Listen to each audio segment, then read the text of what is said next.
ఉట్టికి ఎగరలేనమ్మ స్వర్గానికి ఎగిరింది అని ఒక సామెత. పాకిస్తాన్ ఆపరేషన్ సింధూర్లోనే దాదాపు 72 గంటలు కూడా యుద్ధం చేయలేకపోయింది. 2 చేతులు ఎత్తింది, తెల్ల జెండా చూపించింది, అమెరికా దగ్గరకు వెళ్ళింది, శరణు వేడింది.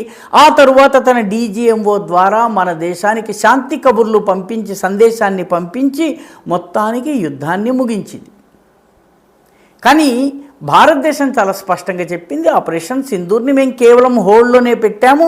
ఏ సమయంలోనైనా పాకిస్తాన్ దుస్సాహసానికి పాల్పడితే ఆపరేషన్ సింధూర్ రెజ్యూమ్ అవుతుంది, పునఃప్రారంభం అవుతుంది అని చెప్పింది.